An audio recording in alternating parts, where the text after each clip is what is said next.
Hey, this is Mike Diercksen from Proactive, and you're listening to the Building Byte podcast. Tune in as we spotlight our guest, Ken Jones, SDI Risk Engineer at Liberty Mutual. Our episode today is focused on the who, what, and why behind risk engineering. For more information on this episode and others, please check out the Building Byte at www.buildwithproactive.com.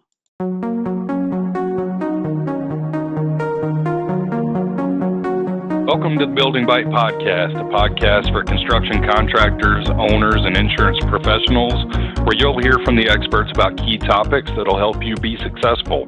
I'm Chris Epps. I'm a vice president at Proactive, and I'm joined here with my co-host Mike Diercksen, our manager of marketing and business development. Our guest today is Ken Jones. Ken's a risk engineer at Liberty Mutual. Ken, how are you this afternoon? I'm doing well, Chris. Thanks to you and Mike for having me on today. I'm excited to talk to you more about the role of risk engineers and what we do at Liberty Mutual. Absolutely, and we can't wait to dive in and talk to you. Mike, how about yourself? How are you? Doing great, Chris. Really excited to have Ken on, and it's a valuable topic, so really excited to get his take on it. Absolutely. Well, Ken, thank you again for joining us. Before we do jump into our main topic, maybe you could give our listeners a little bit about your background and some insight into your career path kind of leading up to your role with Liberty Mutual. Absolutely. Prior to Liberty Mutual, I spent about 10 years with the Vertex companies in their surety consulting division, primarily engaged in the takeover and completion of defaulted projects and subcontract scopes. Sort of cut my teeth in the field by stepping into the shoes of defaulted general contractors and subcontractors, and doing our best to turn challenge projects around, turn them into successful projects, or at least as successful as they could be. So I spent about 10 years doing that. Moved to Liberty Mutual in June of 2022 as a risk engineer, and have enjoyed helping to grow the division and assist customers in the implementation and utilization of the SDI product. That's awesome, Ken. And diving right into our main topic, it fits so well. So it's the who, the what, and the why behind risk engineering, right? And I know one thing's for certain: risk engineers, you guys got to wear a lot of hats, right? There's various roles within the relationships that you guys bring. Can you run through that for our audience? If maybe they haven't worked with a risk engineer very closely, or this is a first time they're hearing about that role, like what does that look like, and what are the different hats you guys bring to the table? Yeah, absolutely correct. We do have to wear a lot of hats. On any given day, a risk engineer needs to be able to share their technical knowledge with their effective communication skills. We provide expertise from our experiences in the field. We've got to be able to understand the complex and technical issues that the GCs are facing today, and be able to respond to the needs of the customer. Our team's experience specifically gives us the ability to perform several roles, including assisting in the underwriting of prospective GC customers, reviewing their processes and procedures, and understanding how they operate as a contractor. We also provide risk services to our customers. We'll talk a little bit more about that here in a little bit. And we even assist with claims intake, review, and support. So just a lot of different things we have to do. Our backgrounds assist with that, with my background in the surety completion and handling of challenged projects and scopes. We've also got a lot of general contractor experience on our team, claims consulting, delay analysis, etc. So, in addition to that, our team is geographically diverse. We're sort of all over the country, and we can respond quickly as the needs of our customers evolve, and can be boots on the ground, in some cases the following day if needed. So that's it, right? Just only one or two things, right? Just a couple of things. Just a couple. Yeah. Yeah, so the risk engineering role, obviously, sort of a key role in that carrier and insured relationship, Ken, and keeps both parties really tied at the hip from not only, say project inception to project completion, but almost from policy inception or from renewal period to renewal period. In that sort of life cycle, is there any one function that you think is sort of most important for a risk engineer? I know I could take a stab at it because we work with a lot of risk engineers, but I'd love to get your take on it. Yeah, that's a tough one. Like you said, we do need to wear different hats, and any one of those hats can be of primary importance at different times, but all of them are important.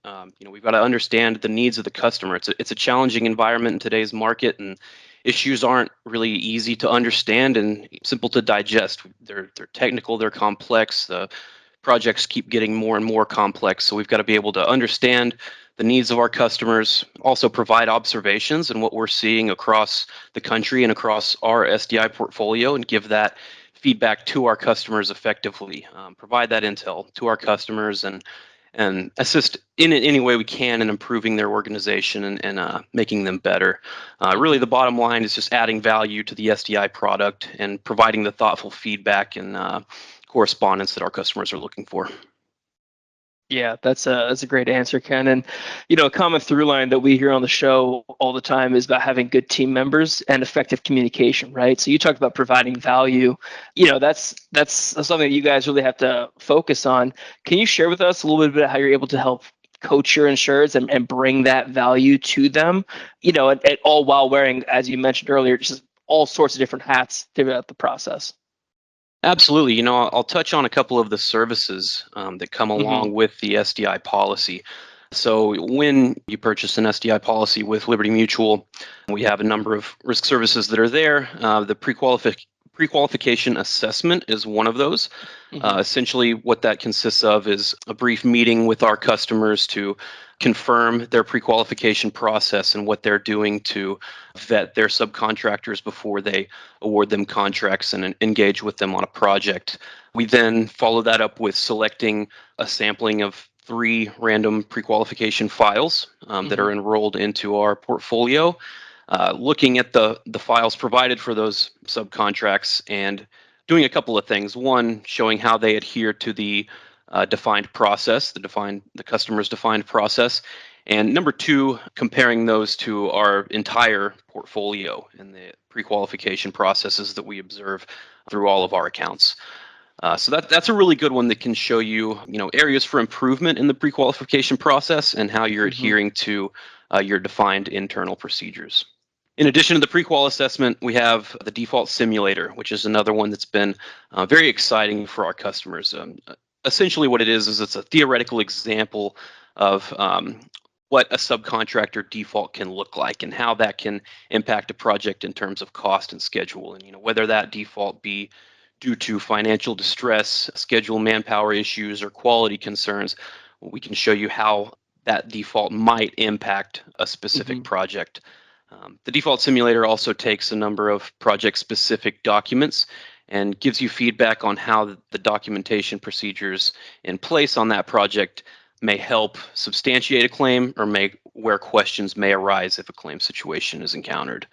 It also promotes claims preparedness, gives us the ability to transfer our knowledge and experience to project teams, and just gives theoretical and real-world examples on how claims can compound quickly and really be a drag to a project. Well, it's like we talked about just before getting on this conversation, Ken, how you guys have a wealth of knowledge, right? A lot of project managers may not have all that they haven't seen as many SDI claims, right? They'd be curious if one project manager had a few of those to work on. So it really does allow you guys to kind of bring that knowledge to them. There's no you can't replace experience, but it certainly simulates something that helps kind of them understand and allow you to bring that expertise right to the insured. Correct. Fortunately, a lot of project teams haven't experienced a subcontractor default, and of course, we don't want them to. But I like to tell my customers that I've lived through the difficult situations and the nightmare experiences, so that you and your project teams don't have to. I can transfer that knowledge to you. There you go. In addition to the other the risks, all of the risk services that come along with the SDI policy, I think the default simulator is one of the most exciting. Yeah, sounds like a powerful tool. I was wondering, Ken, a lot of times we try to convey to our audience, if you have like a story or a success story or a case study in using that, maybe it makes it a little more relatable. Do you have sort of an example of when you guys deployed that tool and sort of implemented that knowledge transfer process and some of the results where it worked well for one of your insureds or multiple of your insureds? We do. We actually had a new SDI buyer, not an experienced user of the SDI product, who, when we executed a policy with the insured took advantage of the risk services that come with the product and did the default simulator where we talked about claim preparedness, and one of the components of that is T&M tickets. And Hmm. lo and behold, a little while after that was performed, there was a default, and we were able to receive that documentation, and the T&M tickets were very well prepared, well filled out, had all the necessary components to them. And in talking with the insured, that was a direct result of the training, making sure that the superintendents knew how valuable that documentation would be, and they were able to implement what they learned from that training and be successful when a challenging situation came up. I know a lot of insureds out there. I could probably give you a long list of those with T&M tickets that could use a little bit of improvement. So I think there's a huge opportunity just Hey, based on that specific example out there in the marketplace. I'm guilty myself in my experience, so I can't fault anybody for it, but the more prepared, the better. Yeah, it's a good saying, but a picture's worth 1,000 words. But sometimes with insurance claims, a picture or a good piece of documentation is worth maybe like $1,000. So it's definitely important to make sure you get that done right. Picture's worth 1,000 questions too. So That would Yes, be true gotta be too. careful. very frequently. Depends on who's taking the picture, I guess. But no, Ken, that's an awesome example there. And this has really been a dynamic conversation for us today. We appreciate your time. One of the things we'd like to do for our listeners, we always like to leave them with 3 key takeaways, right? So keeping in mind that our stakeholders that listen to the podcast are, generally speaking, carriers, brokers, insurers, risk managers. If I'm listening to the podcast today, what would be the 3 key things that you would want them to take away from this conversation? Great question.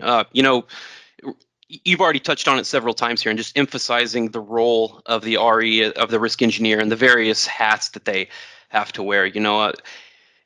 It can be easy to fall into a pattern of where you're just kind of focused on your job, and you're not really looking around and seeing what's going on around you. But the more you can learn about all of the aspects of the construction, the financials, the operations, all of the back of house stuff that goes on to execute a project, the more Hmm. exposure you have to that, the better. The importance of the geographical diversity, and understanding the resources that are available to our customers, I think, would be number 2. Just Hmm. you can find yourself in a situation quickly where you may need some outside assistance and a third party to come in, and the geographical spread of the other parties you're engaged with is important, and knowing that Yeah. you can respond quickly and effectively. And then lastly, the experience of the SDI team is important when selecting your SDI carrier, excuse me. If you're just looking at what they can offer you, what the best price is, it's not necessarily the entire package. Also looking at the other services that can come along with that, the information that that can be provided, and the other groups within that carrier that you have access to when Hmm. you're selecting your product is an important consideration. Yeah, I mean, we frequently see, we work often with great risk engineers, and they really can. As you said, Ken, if you kind of pick your head up and pay attention to what's going on around you and you're really dialed in with those insureds, you can really make them better organizations in a lot of ways, given all the unique hats that a risk engineer wears. And it's fulfilling from where we sit too, doing claims review on the back end, sometimes to see those firms get better over time from when they first enter into, initially needing SDI coverage, and you see them just kind of get better as they're coached up by really, Absolutely. really good risk engineers. So it's a super important function in my mind, not only sort of viewing that through a lens of a claims professional, but on the front end, from pre-qual all the way down the line, it really is so important to have availability being your best ability, as you said, geographical availability, and then also just having somebody who's really dialed into not only construction, but your organization. And, it makes all the difference in the world. Absolutely. So I guess given that, if there were an action item, say you do have that sort of new user or somebody who's just, starting to dip their toe into needing SDI coverage, if you were sort of advising that person and giving them one action item on, how to have a better relationship or a better partnership with their risk engineer, where do they start? What's the action item you give them? Never say no. Take every opportunity to gain all the experience you can, and obviously that's a general statement. There's some things you should definitely say no to, but if even if difficult situations are presented to you, and it doesn't necessarily look like something that you're Mhm. chomping at the bit to do, not necessarily something you would take on, consider it. The harder the task is, typically, the sharper your teeth are going to be after it.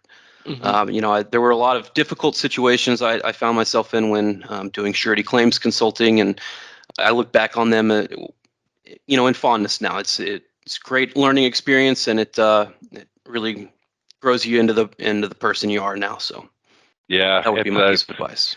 that definitely presents a lot of difficult opportunities, but opportunities all the same for learning for sure. Well, Ken, before we go, we always like to hit our guests with a couple of rapid fire questions. So I guess the first one up is, where do you think insured struggle the most with SDI, and how can risk engineers augment or alleviate some of that frustration or some of the troubles that they're having?